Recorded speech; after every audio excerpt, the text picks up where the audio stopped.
৭৮তম স্বাধীনতা দিবস উপলক্ষে নবদ্বীপ আদালতে মাননীয় বিচারপতিদের তত্ত্বাবধানে প্রতি বছরের ন্যায় পতাকা উত্তোলন কর্মসূচি পালিত হয়। উক্ত কর্মসূচির আনুষঙ্গিকভাবে বার লাইব্রেরি নবদ্বীপ এবং পশ্চিমবঙ্গ ল ক্লার্কস অ্যাসোসিয়েশন নবদ্বীপ আদালত শাখা কমিটির উদ্যোগে বেশ কিছু ছাত্রছাত্রীদের খাতা কলম এবং চকোলেট বিতরণ করা হয়। এই মহতী উদ্যোগে আমন্ত্রিত বিশেষ অতিথি হিসেবে ছিলেন জেলা নদিয়া মোকাম নবদ্বীপের এডিজে আদালতের সম্মানীয় বিচারপতি শ্রী দেবব্রত কুণ্ডু এবং সিভিল জজ জুনিয়র ডিভিশন আদালতের সম্মানীয় বিচারপতি শ্রী রাজীব সরকার। তাদের মাধ্যমে শিশুদের হাতে খাতা কলম চকোলেট তুলে দেওয়া হয়। এছাড়াও বিভিন্ন ছাত্রছাত্রীরা এই অনুষ্ঠানে নৃত্য ও সঙ্গীত পরিবেশন, কবিতা পাঠ করেন। এই কর্মসূচির ব্যবস্থাপনায় ছিলেন বার লাইব্রেরি নবদ্বীপের সম্পাদক অতুল কুমার রায়, সহ সম্পাদক সুব্রত গুই, সহ সভাপতি অপূর্ব অধিকারী, অন্যান্য পদাধিকারী, আইনজীবী বর্গ এবং পশ্চিমবঙ্গ ল ক্লার্কস অ্যাসোসিয়েশনের সভাপতি গৌর সুন্দর দাস, সম্পাদক সুশোভন ব্যানার্জি এবং আরও বরিষ্ঠ ল ক্লার্কগণ। এছাড়াও সংস্থার ভারতীয় বরিষ্ঠ সদস্যরা উদ্বোধনী সঙ্গীত ও প্রদীপ প্রজ্বলন সঙ্গীত পরিবেশন করেন। সেক্রেটারি হিসাবে বলছি যে আজকে আমরা নবদ্বীপ আদালতে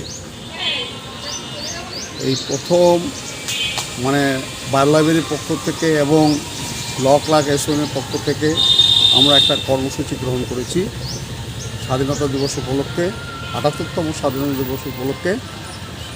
আমরা কর্মসূচির মধ্যে দুস্থ ছাত্রছাত্রীদের মধ্যে, শিশুদের মধ্যে খাতা কলম বিতরণ এবং মিষ্টান্ন বিতরণ অনুষ্ঠান আমরা আয়োজন করেছি। সেই অনুষ্ঠানে নবদ্বীপ আদালতের অ্যাডিশনাল ডিস্ট্রিক্ট জাজ এবং সিভিল জাজ নিজের হাতে এই দুস্থ ছাত্রছাত্রীদের মধ্যে আমাদের খাতা এবং কলম তুলে দিয়েছেন, তার সঙ্গে মিষ্টির প্যাকেটও তুলে দিয়েছেন। আজকে আমাদের এই বার লাইব্রেরি এবং ল ক্লার্ক অ্যাসোসিয়েশনের পক্ষ থেকে এই অনুষ্ঠানটা হওয়ার জন্য আমরা নিজেদের খুব গর্বিত, কারণ আমরা এর আগেও অনেক চেষ্টা করেছিলাম। যখন যৌথভাবে আমরা বার অ্যাসোসিয়েশনে ছিলাম তখন কিন্তু আমাদের বার অ্যাসোসিয়েশন থেকে আলাদা হয়ে যাওয়ার পর আমাদের নবদ্বীপ বার লাইব্রেরি নামে অনুষ্ঠান একটা অ্যাসোসিয়েশন গঠিত হলো। সেখান থেকেই আমাদের আপনার ল ক্লার্ক অ্যাসোসিয়েশনের সঙ্গে যৌথভাবে আমরা এই অনুষ্ঠানটা করতে পেরেছি।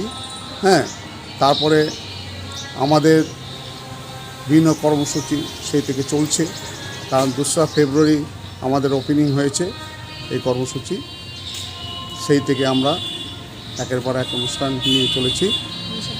আজকে ৭৮তম স্বাধীনতা দিবস উপলক্ষে আমরা খুব গর্বিত আজকে এই অনুষ্ঠানটা করতে পেরেছি, যার জন্য আমরা বার লাইব্রেরি এবং ল ক্লার্ক অ্যাসোসিয়েশনের পক্ষ থেকে সকলকে ধন্যবাদ জানাই। আপনার নাম? অতুল কুমার রায়, কেন? বার লাইব্রেরি সেক্রেটারি।